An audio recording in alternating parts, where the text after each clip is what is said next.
ಆತ್ಮೀಯ H16 news ಅರ್ಥಾತ್ ದೇಶದ ಸ್ವಾಗತ. ನಾನು ನಿಮ್ಮವ MI ಅಥವಾ ಮಲ್ಲಪ್ಪ ಜೋದವರ ಆತ್ಮೀಯರೇ. ಇಲ್ಲೊಂದು ನಮ್ಮ ನಟ ಕಿಶೋರ್ ಭಾಳ ಸುಂದರವಾದ ಮಾತನ್ನು ಮಾತಾಡಿದ್ದಾರೆ. ಈಗಾಗಲೇ ನಿಮ್ಗೆ ಗೊತ್ತದ ಕೋವಿಡ್ದ ರೀತಿಯಲ್ಲಿ ನಾವು ಇದನ್ನು ಎದುರಿಸೋಣ. ಏನು ಈ ಕೊಲ್ಲಿ ಯುದ್ಧದಲ್ಲಿ ನಡೆದದ್ದು ಅಂತೇಳಿ ನಮ್ಮ ಮೋದಿಜಿಯವರು ಒಂದು ಕಡೆ ಎಲ್ಲೋ ಮಾತಾಡಿದ್ದು ಅಥವಾ ನಮ್ಮ BJP ಸರ್ಕಾರ ಮಾತಾಡಿದ್ದು ಕೇಳಿ ಅದಕ್ಕೊಂದು ರೀತಿಯಿಂದ ರಿಪ್ಲೈ ಕೊಡುವ ರೀತಿಯಲ್ಲಿ ಕಿಶೋರ್ ಅವರು ಹೇಳ್ತಾ ಇದ್ದಾರೆ.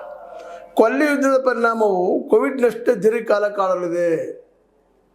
ಈಗೇನದಪ್ಪ ಇದು ಕೊಲ್ಲಿ ಯುದ್ಧ ಕೋವಿಡ್ನಷ್ಟೇ ಕಾಡ್ತೈತಿ ಅನ್ನುವಂಥ ಮಾತು ಹೇಳ್ತಾ ನಾವೆಲ್ಲ ಒಂದು ದೇಶವಾಗಿ ಅದನ್ನು ಹಿಮ್ಮೆಟ್ಟಿಸಬೇಕೆಂದು ಪ್ರಧಾನಿ ಮೋದಿ ಕರೆ ಇಟ್ಟಿದ್ದಾರೆ. ಇನ್ನು ನಾವೆಲ್ಲ ಕುಡ್ಕೊಂಡು ನೆರೆಸಬೇಕು, ಇದಕ್ಕೆ ಎದುರ ನಿಲ್ಲಬೇಕು ಅಂತೇಳಿ ಕೊಟ್ಟಿದ್ದಾರೆ. ಆದರೆ ಇವರು ಕೊಟ್ಟಂಥ ಕರೆ ಇವತ್ತು ಎಷ್ಟು ಇಫೆಕ್ಟ್ ಆಗ್ತೈತಿ ಅನ್ನುವಂಥ ಮಾತನ್ನು ಮಾತಾಡ್ತಾ ಹಿಂದೂ ಮುಸ್ಲಿಂ ಮತ್ತು ಕ್ರಿಶ್ಚಿಯನ್ ನಡುವೆ ದ್ವೇಷ ಬಿತ್ತಿ ಎಂದಿಗೂ ಒಗ್ಗೂಡದಂತೆ ವಿಭಜಿಸಲಾಗಿದೆ. ಈಗ ಮತ್ತೆ ಒಂದಾಗಲು ಸಾಧ್ಯವೇ?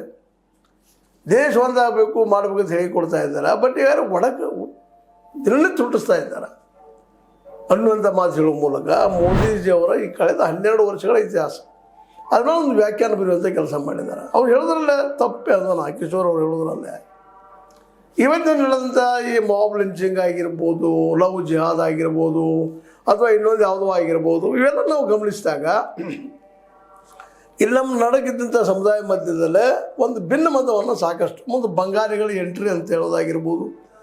ಇವತ್ತು ಬಂಗಾಳಿಗಳನ್ನ ಯಾರು ಒಪ್ಕೊಳ್ತಾ ಇಲ್ಲ. ಹೌದು, ಬಂಗಾಳಿಗಳು ಅವ್ರ ದೇಶಕ್ಕೆ ಕಳಿಸ್ರಿ ಎಲ್ಲರೂ ಒಪ್ಕೊಳ್ತಾರೆ. ಆದರೆ ಅವ್ರು ಯಾರು? Who is those persons? ಅದಕ್ಕೆ ಇವತ್ತು ಉತ್ತರ ಹುಡುಕಬೇಕಿಲ್ಲ. ಕೇಂದ್ರ ಸರ್ಕಾರ ಮಾಡಬೇಕಲ್ಲ, ಅದನ್ನು ನಾವು ಮಾಡೋಕ್ಕಾಗ್ತದ? ಇದನ್ನು ನಾವಿಲ್ಲೇ ಗಮನಿಸಿ ನೋಡಬೇಕಾಗ್ಯದ. ಯಾಕಂದರೆ ಕೇವಲ ಒಳನುಸುಳುಕೋರು ಬಂದ ಎಂದು ಹೇಳ್ತಾ ಇದ್ದಾರೆ. ಯಾಕೆ ತೆರೆಯೋಕೆ ಆಗ್ತಾ ಇಲ್ಲ ಇವರಿಗೆ? ಹಿಂದಿನ ನಮ್ಮ ಕಾಂಗ್ರೆಸ್ ಸರ್ಕಾರ ತಪ್ಪೈತಿ, ಒಪ್ಪು ನಾವು ಮಾತನ್ನು. ಜನತಾದಳದವ್ರು ತಪ್ಪಿದ್ದಾರೆ, ಒಪ್ಪು ನಾವು ಮಾತನ್ನು. ಹೌದಪ್ಪ, ಜಾತ್ಯಾತೀತರು ಅವ್ರು ಎಲ್ಲರೂ ತೊಗೊಂಡ್ರೆ ತೆಕ್ಕೆ ತೊಗೊಂಡ್ರೆ ಬಂದ್ರೆ ಈಗ ನೀವು 12 ವರ್ಷ ಆಯ್ತಲ್ಲ, ಏನು ಮಾಡ್ತಾ ಇದ್ದೀರಿ?